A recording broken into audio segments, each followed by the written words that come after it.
What happens when bad actors hit our critical infrastructure? Well, our lights may go off, our water may not run, or might not even be safe to drink, and our gas doesn't flow through the pipelines. Our credit cards get declined everywhere. Okay, you get the idea. People, you and me, we are genuinely affected almost immediately whenever a critical infrastructure is taken offline. Whether by the bad actor itself or out of abundance of caution. That's why they're considered critical. Our lives may depend on them working properly. You'd think there would be disaster recovery plans, and there are. But how much of that is kept inside the organization, especially in the first few critical hours? How long can an organization wait before they call in the big guns of the United States government to help them resolve the matter and identify the bad actors? More critically, what if there was a pattern, similar industries, all being affected at the same time? Wouldn't government oversight be necessary to sound the alarm? And maybe this is a coordinated attack? This is a story about the proposed rules for when critical infrastructure is shut down due to ransomware or other malicious attacks. Who gets notified when? And does that help or hinder in getting the systems back up and running? I'm Robert Famosi. This is Error Code.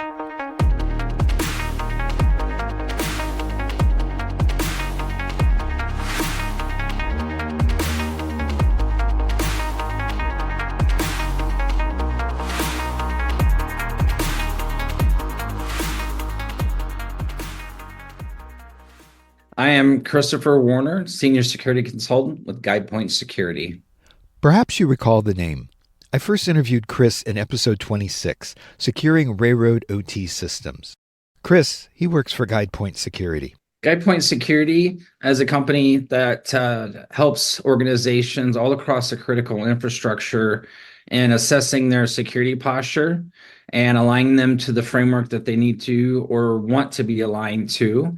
And during our assessments, when we find out that there might be any gaps in their security, we can help them out with remediation as well as recommend technologies to put in place.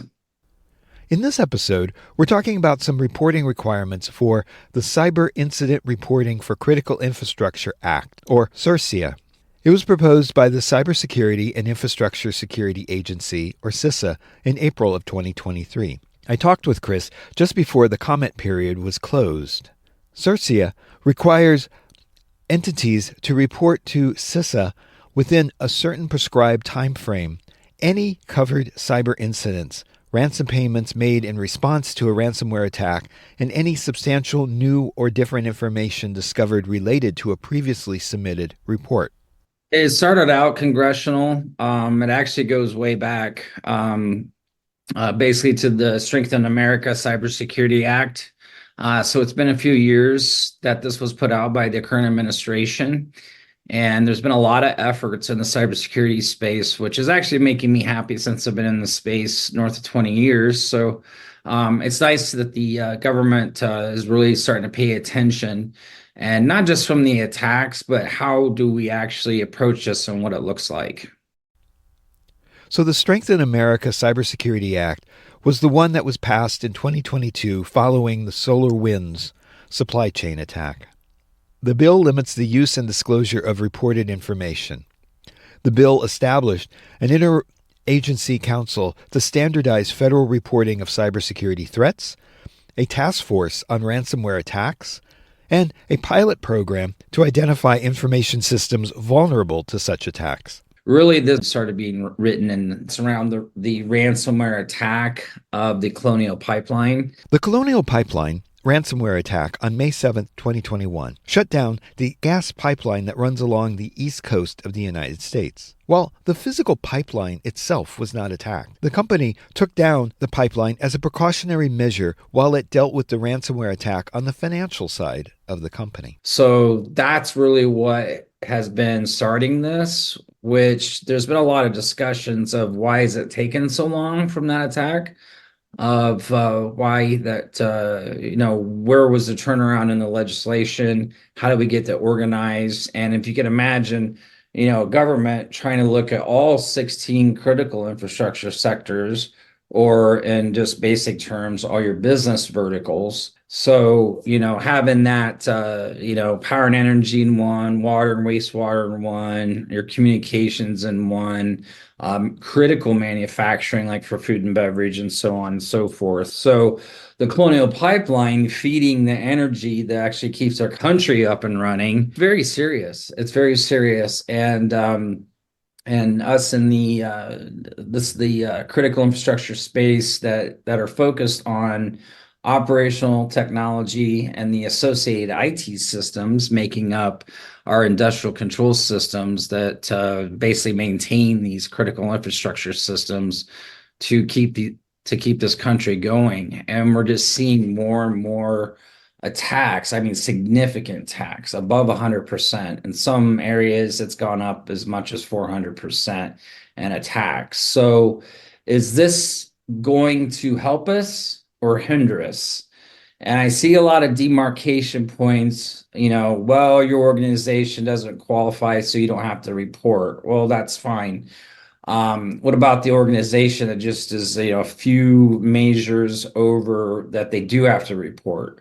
All right. So we start looking at, a department that's going to report that, is it a compliance department? So my question is how are we going to have those resources available, not only in a financial space, but actually with the folks that have the basically the right background to be able to fit in that space and be able to harden those systems so they're not attacked. So that was kind of the high level that stuck out to me in the 447 pages. Which, for the record, I did not read. I know that the report is divided into 6 sections. Section 6 contains the proposed regulatory text, which is the bulk of the report. It was great because I didn't have to work out that night. So 447 pages. I think I was starting to fall asleep around 443. But I am a governance, risk, and compliance geek, so for all things OT. But yeah, it was a real page turner. Just for the fact that I was looking for key elements in the legislation to see how are we going to turn this around, because it's gone way past the okay, I got hacked, or this happened, that happened. I mean, we're looking at full on cyber attacks left and right to look like a cyber war. So my takeaway is that it's talking about you've been a victim of ransomware. You've got so many days to disclose that to CISA in particular, to others as well. Is that a correct understanding? Yes, actually, the enforcement reporting of an attack is within 72 hours. Now, let's take hospitals, for instance. If they don't have more than, if they have less than 100 beds, they don't have to report it. The hospital I was born in maybe had 50 beds. So they get hacked, I mean, it just that hits home for me. So it's like, where did those demarcation points come in at? When I spoke about health delivery organization security with Josh Corman in episode 16 of Eracode, he told me that smaller rural hospitals were, in fact, the target. I thought it was interesting how they came up with the demarcation point is if your hospital or your medical treatment facility, if it has less than 100 beds, you don't have to report it. And it's kind of, I don't want to say sad, it's not the right word, but I grew up in a small town, and already they don't have a lot of the security departments that would even work out because they're just putting all the resources in to doctors and nurses and staff and folks like that. And they're so overly regulated with HIPAA, high tech, PHI, the protected health information, personal identifiable information. So I'm thinking about all the smaller communities across the country that could have a lot of challenges with this and not get the help because, well, we don't have to report it, but this legislation is saying that it's supposed to help us. So there's little convolutions there. So hopefully they're approaching this with putting a stake in the ground and going after the larger type of organizations like energy because without energy, that's our kill spot. Loosening the kill chain, like we talked about in the military a lot. The first thing that you would go to is the grid, and that would be the main concern. But the value of having information on attacks on hospitals that have been ransomed left and right, and I would say they're probably the second most ransom entity to manufacturing and the municipalities I was speaking to. It's interesting that CISA would carve out small hospitals when they're trying to collect that information. Yeah, that is true. That would be great to see some of that metadata because and it's the way us defenders and us security consultants have to think is that we're always thinking like a bad guy. We're always thinking like how I can get into this house, how I can, get into this manufacturing plant.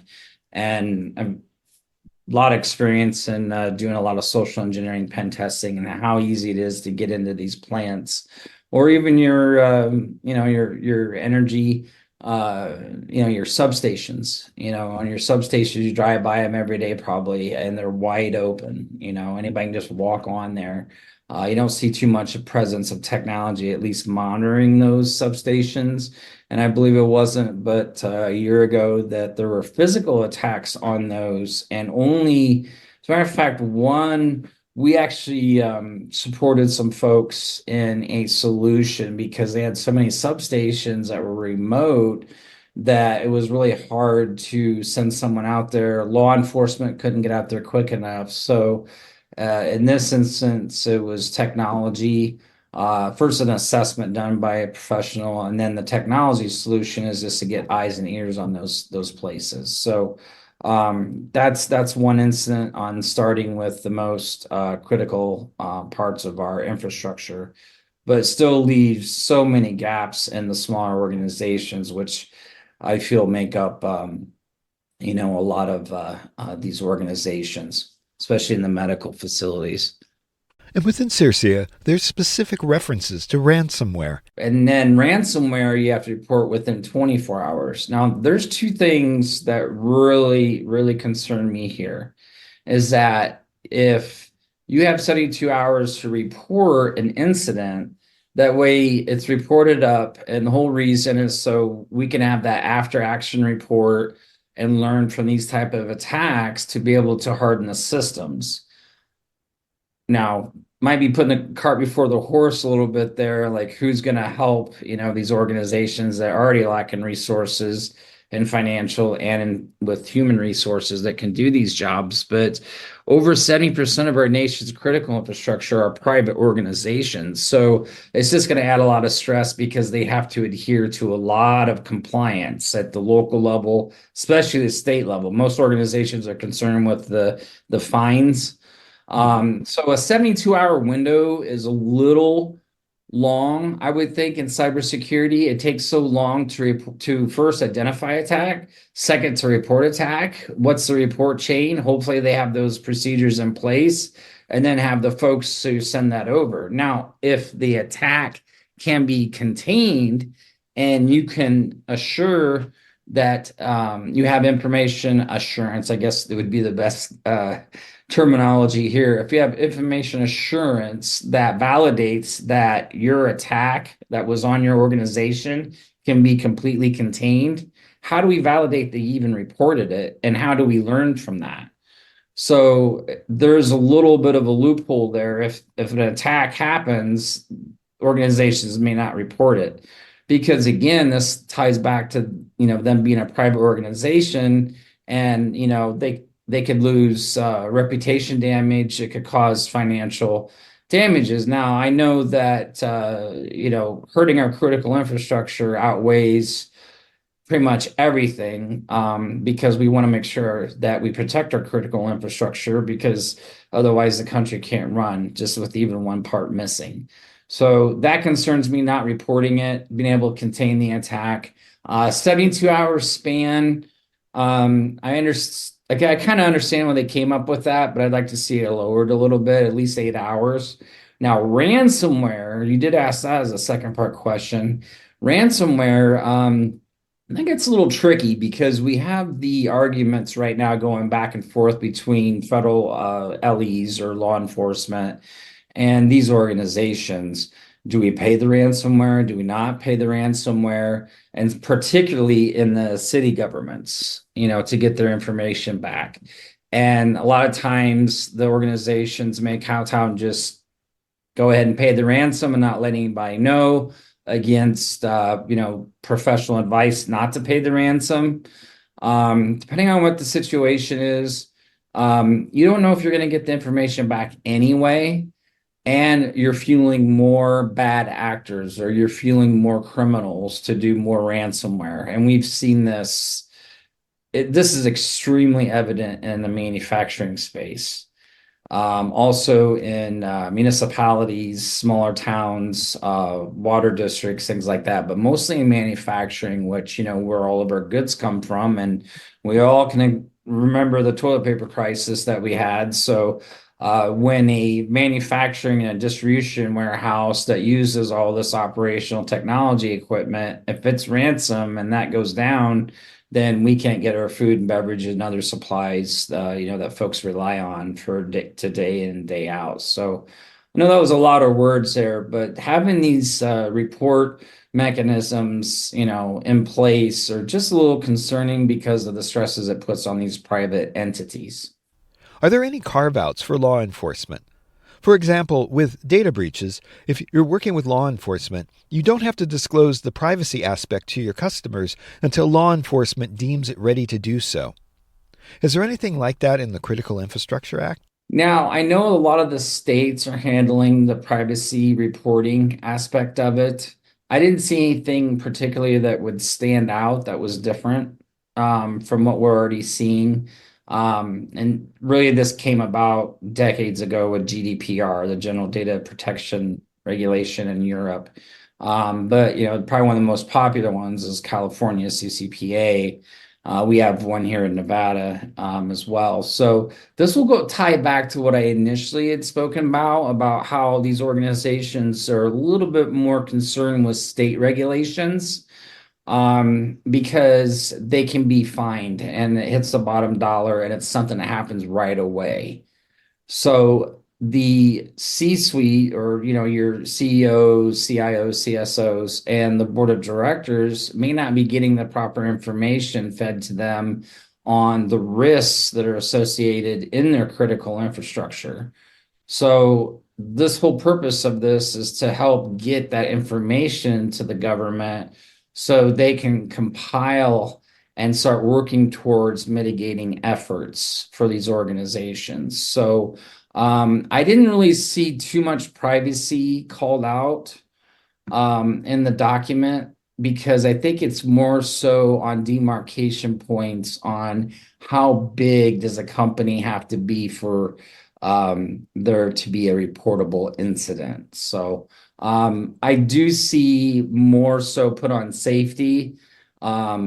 And that obviously is around the operational technology. And for those folks out there that may not know, but that's kind of where technology is, where the rubber meets the road, technology meets the real world.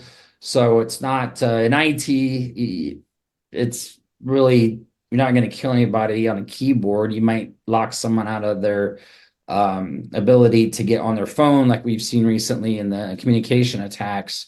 But when it comes to, let's say, a ship running into a port or a harbor or a oil and gas pipeline, like we talked about before with Colonial Pipeline, those go down, people either freeze or heat. But you have to remember those supply power plants that also pump our water, clean our water. Hospitals, law enforcement, first responders, our communication networks, everything relies on power. So typically NERC-CIP is a very heavy hitter and it's a private regulator. A good example of this is Duke Energy was hit with a $10 million fine. That definitely will get the board level and C-suite's attention there for those type of fines. Now, one thing I didn't like in this aspect of is they really started going right into the legislation on what would happen if you didn't report it and things like that. I would like to see some relief added to this as well as resources. I believe it was a $1.4 billion cost to the federal government. But I think really what's going to happen over the next 11 years is that it's probably going to add up to about $2.6 billion to get this implemented. So $200 million a year, plus or minus like $230 million a year. So looking at the critical infrastructures, and not to get too far into the rabbit hole, but manufacturing, energy, healthcare, transportation, our water systems. So I'm going to play devil's advocate for a moment and say, is this an overreaction by CISA to get more information on any attacks? That's a great question. And since it is, so the first time I read it, I'm looking, thinking positive. I'm looking for the help here. How's the government helping? Things like that. But when you start to see that they haven't defined fines and there's legislation or mandates, I didn't think the verbiage was as tough as DHS's TSA pipeline covered and uncovered entities. That verbiage was very direct. You will be fine. You need to do this. Da, da, da, da. Now on this, it wasn't that direct, but they want you to get that information so they can start compiling it. So if they have their own plans to come out with new rules across the 16 critical infrastructures, that's a heavy lift. I think there would be a lot more easier ways to start off with it, but I can't imagine what the folks over at CISA, which I used to work with a lot of those folks, of how challenged it is to get one legislation piece out that covers all the critical infrastructure sectors. And it may have been better if they broke out legislation specific to each sector, which they do already have that from a client's perspective. So they already have all this sector reporting mechanism in place for each of those, instead of trying to make maybe one legislation body for all of them. So to answer your question, I do believe it is a way for the government to collect the information, and it is spelled out that they're going to use this information in order to create plans to basically counter these attacks, mitigate these attacks, and finally stop them as we harden our systems in our country. So I'm thinking we already have a mechanism for voluntary disclosure, which would be the Information Sharing and Analysis Centers, or ISACs, the public-private organizations run by the Secret Service. And, again, I'm just wondering if this is an overreaction. Like, why can't they tap into the ISAC and get you to report this stuff more globally so that we can see what's really going on? Yeah, and I don't, just in my experience, I don't see a lot of organizations that will report to that, and it's a great resource. As a matter of fact, I use it, many of my colleagues use it.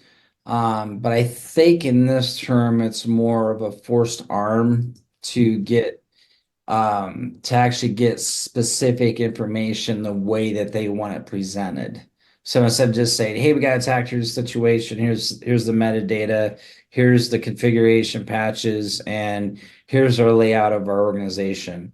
But now it's just reporting that you're attacked and what happened. Okay, where's the help gonna come into play, or are you just taking the information in there, for the ramp up of the new military branch? Maybe it's because of that. I'm not sure. Oh yeah, that. The United States military is adding yet another military branch, in addition to the Army, Navy, Air Force, Marine Corps, Coast Guard, Military Intelligence, and Space Force. Instead of having all the individual branches handle their own cybersecurity, there's going to be another branch, a cybersecurity branch, to handle all the cybersecurity threats to the United States. Like we added the Space Force, that they're actually going to add a cyber force, which I still have a hard time even saying that, because I was in the Air Force and we had our own cybersecurity command. I did electronic warfare over cybersecurity systems. So things we did in the electronic warfare spectrum, which is the electromagnetic spectrum, we can affect real world things. I'm sure folks have heard of directed energy weapons, and I don't want to go down that rabbit hole or anything like that. But it gets a little interesting on how each and every branch, Navy, Army has a great one, Air Force, they all have their own cyber commands. So maybe having one cyber command, but then what about the government entities, all the USGs, like the NSA, CSS? Now, CIA only deals with human intelligence, but NSA dealing with signals intelligence, electronic intelligence, cyber intelligence, and things like that. So this could provide more information properly, the data, if the data is properly managed, so they can look to see, hey, we see an attack on this certain type of organization, and this is what they did to mitigate it, and it didn't work, or it did work. Let's try that. If it's going to be used for things like that, that's great. But these organizations need help. They need help with resources, and I know I keep saying this a lot, but OT security folks don't grow on trees.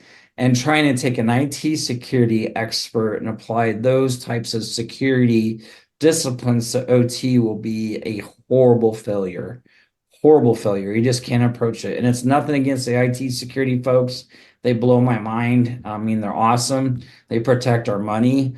But the other 15 critical infrastructures rely heavily on OT control systems, cyber physical systems, and now we have IoT, the plug and play, which sometimes scares me because you have your TVs all over the house, and all of a sudden one TV will start talking to another TV, and it's like, okay, things are the technology is going way faster than legislation can keep up. So Colonial Pipeline is so long ago, at least in my mind. I know in numbers it might not be, but it was so long ago, there should already been something out for that specifically, because this is heavy natural resources that not just our country, but there's North America, a lot of the power is shared. Canada's actually, parts of it is on our grid. So there's a lot of issues that we're going to have to work through on this. And I just really hope it doesn't lead to more of a strain on the organizations that are already overwhelmed and trying to protect themselves from these cyber attacks and being ransomed out. So earlier, Chris threw out some numbers. Who is actually paying that? Are they the private companies, or is that the federal government? Is actually coming from the government. I believe that was I think it was in the trillions. I don't have the number offhand, but that number actually came in the submittal of Strengthening America's Cybersecurity Act under the current one. So it was kind of a renew. And if you actually look at, I think it's Executive Order 13636, if I'm not mistaken, someone can probably fact check me out there. But that started way back with President Obama's administration. And I loved seeing that come out. I was very happy with that. The next administration, I'm not sure how much further that they went with it. I know they had some teeth on a few things that they were trying to push out. I'm not sure what happened.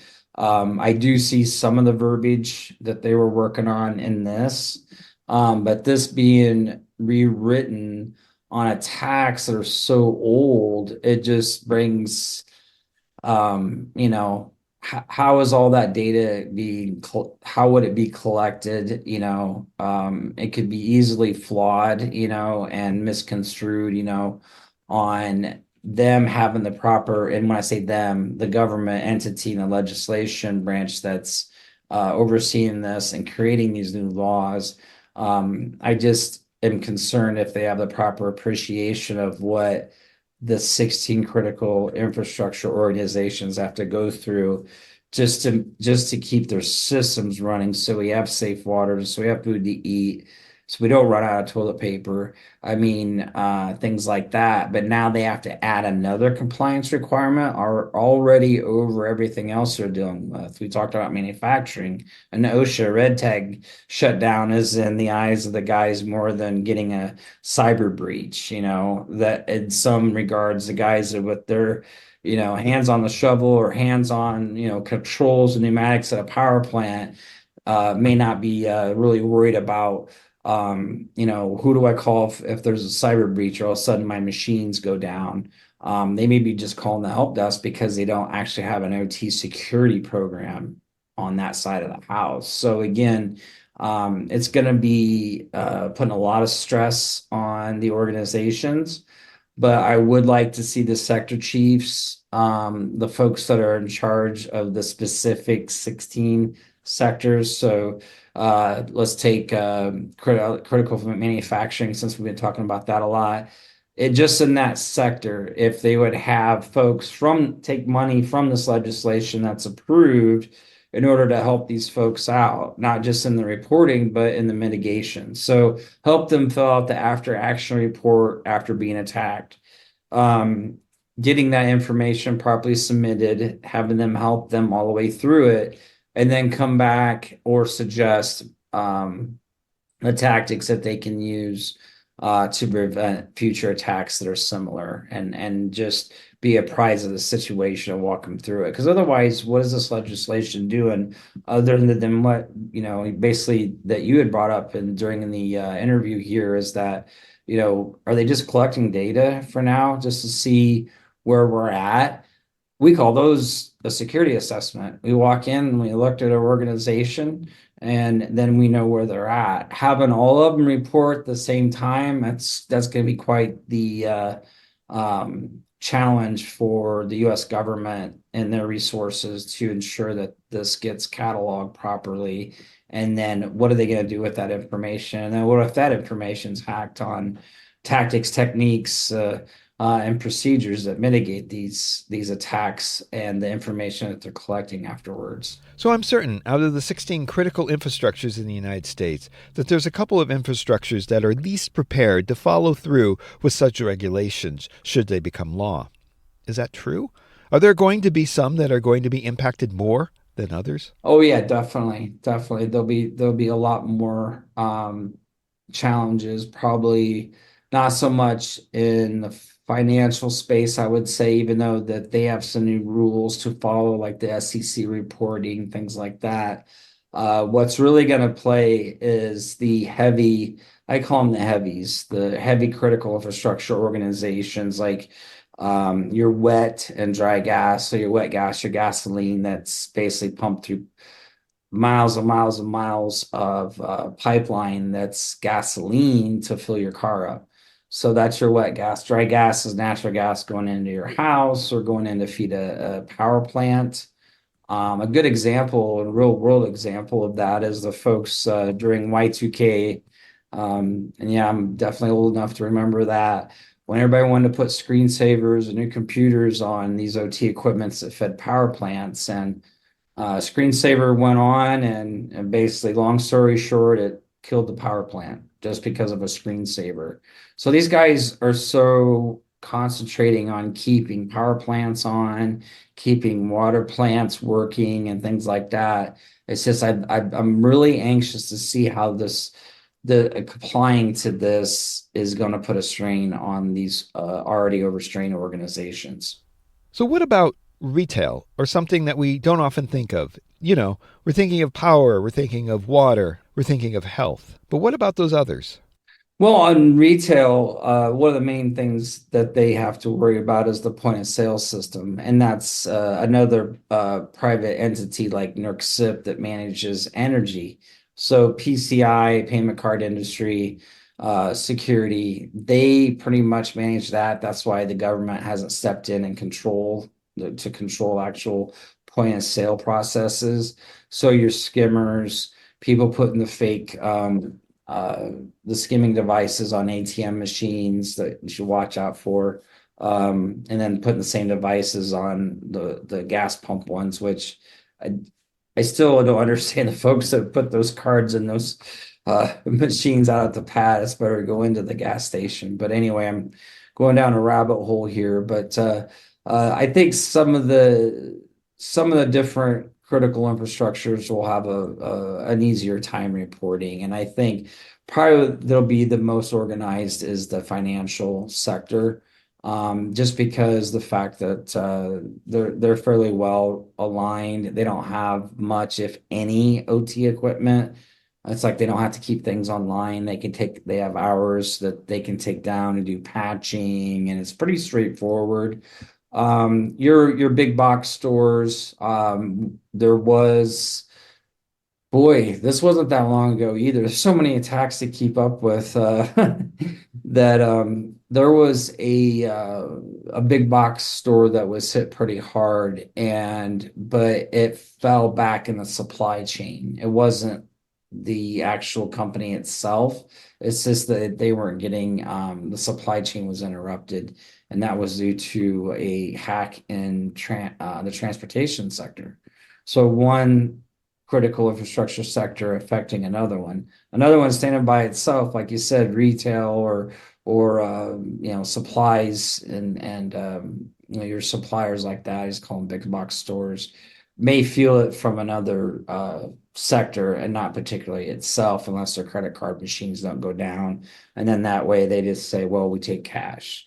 There was a larger restaurant chain that had an issue with it. And they said, well, we can stay open. It's just that you're not going to have the convenience of, paying with like an Apple Pay or picking up your food that way. You have to go back to the paying cash method. And Vegas, that's normal.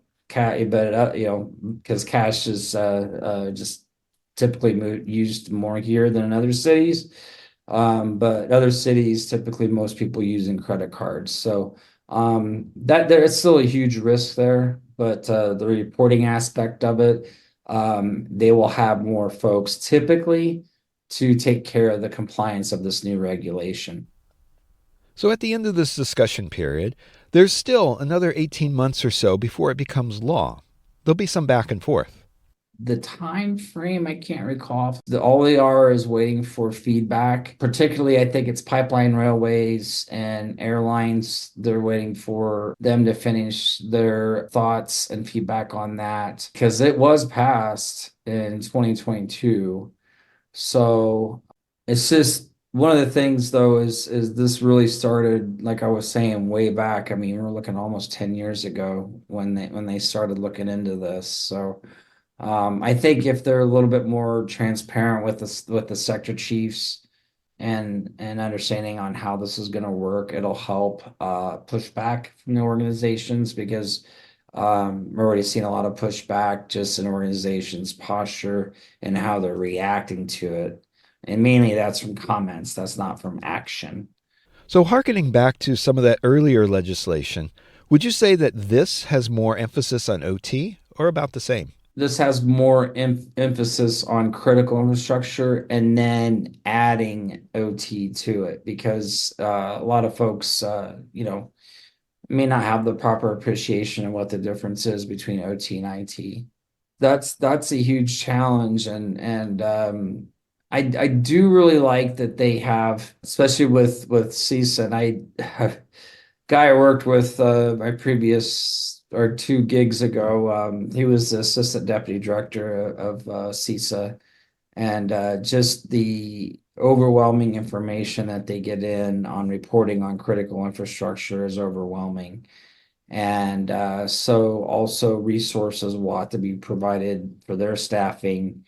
I'm still concerned with the organization. I'll put my master in organizational management hat on and say, okay, how are they still going to lay out, the organization of the reporting structure on this when we're already limited on resources just in the critical for the I call it the critical infrastructure protection arena when we may not have the right resources in place on the government side. And maybe they do already. I'm not sure. But when I know I've been a veteran member at InfraGard for almost, 15, 16 years now. And if you recall that ISACs are a public-private partnership with the U.S. Secret Service, InfraGard is a public-private partnership with the U.S. FBI. And my chapter is extremely active. I was surprised to see that other areas that I've lived and other folks I've spoke to across the country, it doesn't sound like they do as much. Here they'll let you do all the way up to the point of what's legal. I mean, they'll make you active, operative, whatever, to go and help out with different types of hacks, especially those that really affect our grid. And our critical supply chain, which is usually around manufacturing and transportation. So I think they're bringing a lot more light to the power outages and what the risk is there. There could be a little bit more, I would say a little bit more public relations. I think that CISA is really trying to get that out there, the general public. But also they're being inundated with the organizations push it back and say, hey, there's too much compliance I have to adhere to at this point right now. This is just going to add more to it, making our organization weaker in trying to protect it and keep it operational. So first concern. So just looking, for the folks out there that understand IT security, and the funny acronym CIA, confidentiality, integrity, availability. Well, on the OT side, it's SAIC, safety, availability, integrity, then confidentiality to keep things running. So safety obviously is a major concern. Water plant, you tweak it just a hair, just one little device, and it could be putting way too much chlorine in the system, or fluoride or something like that. You tweak just one little system on a natural gas system, power plant shuts down. That could cause cascading failures. So bringing that type of information to light on the operational technology equipment that's different than IT is really good for the general public to understand, especially when they're voting in the folks that are making this legislation. I'd like to thank Chris Warner for coming on the show again and talking about this piece of legislation for reporting cybersecurity incidents in critical infrastructure. Hey, if you're enjoying Error Code, tell a friend. I'm sure there are other people out there who like narrative information security podcasts. And I'd really like to hear from you. Join us on Discord. Search for Error Code Podcast to join the server, or go to errorcodepodcast.com to get more details. And tell me what you like, and even what you don't. I have more conversations coming up, including microsegmentation with IoT and OT devices. Subscribe today. I don't want you to miss out.